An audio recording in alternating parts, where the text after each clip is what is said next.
President Biden is trying to get bipartisan support for his COVID-19 relief package in Congress, but the White House has signaled that Democrats could move forward without Republican votes. So joining us now for more is Heather Boushey from the White House Council of Economic Advisors. Heather, thanks very much for being with us on this important subject. So, yeah, I look at this. The president's plan is $1.9 trillion. The Republicans' plan is $600 billion. Back in the old days, there'd be a deal in there somewhere, right? I don't know, what, 1.4 or something? So why do you think the extra spending, first, is so important and getting to yes is so hard these days?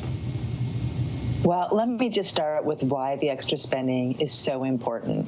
I mean, at this point, for the economy, for our society, the cost of inaction is so much greater than the cost of than we can bear. So, you know, one of the things we know, we just got some new data from economists that show that, you know, the economy could have 4 million fewer jobs this year if we fail to act and fail to act quickly.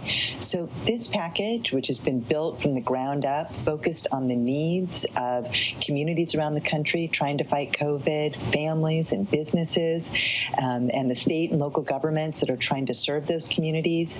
We built this package from the ground up with the elements that we need so that we can weather this crisis. So I think the most important thing is that the scale and the scope meets the moment and that it's urgent that we pass it.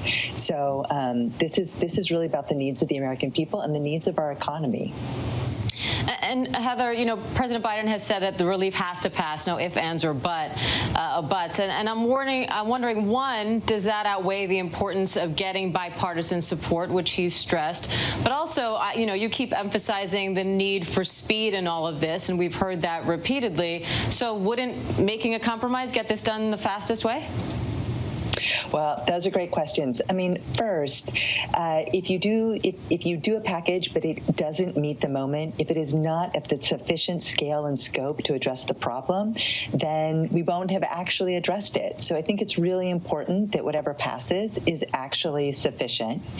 But then second, on the question about engagement, you know, the president sat down last night for my understanding about 2 hours with Republicans to hear their views, to talk about where they could find common ground, and to talk about the urgent problems facing our country because of the pandemic and because of the crisis that has led to in our economy.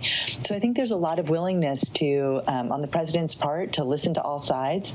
But what he understands is that we must contain the virus and we must help families and firms weather this crisis. We need to give them the relief that they need so that until the virus is contained, they can remain whole so our economy can keep functioning.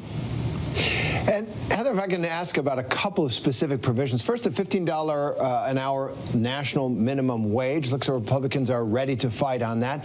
And the $350 billion for state and local governments.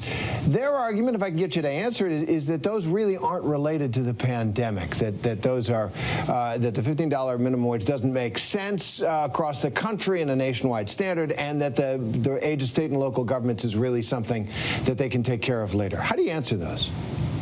Well, so on the minimum wage, you know, I'd start here. We've had so many essential workers out there, grocery store clerks, delivery food, people delivering food, people who have been out in our economy throughout this crisis, and many of those workers earn the minimum wage or earn a wage where they would see a raise because of this increase. It's a really important piece of the puzzle to make sure that those workers are valued and that they get the pay that they deserve. And we know from a lot of empirical research that raising the minimum wage does not lead to limits in job opportunities for those workers. So really the time is now. And I think a testament to that is that this is an issue that has had bipartisan support.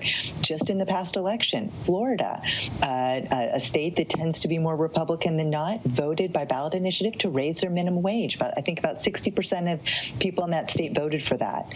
And then on the state and local aid, I mean, here's the thing.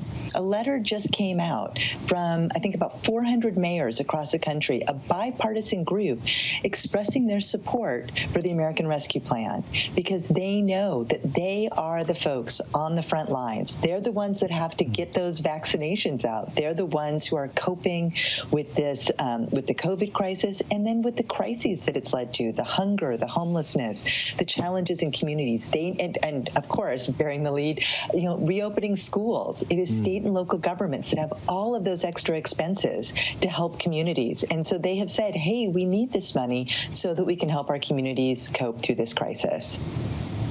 Great. Heather Boushey from the White House Council of Economic Advisors. Thank you. Come back as this develops over the next weeks. Thanks very much. Hi, everyone. George Stephanopoulos here. Thanks for checking out the ABC News YouTube channel. If you'd like to get more videos, show highlights, and watch live event coverage, click on the right over here to subscribe to our channel. And don't forget to download the ABC News app for breaking news alerts. Thanks for watching.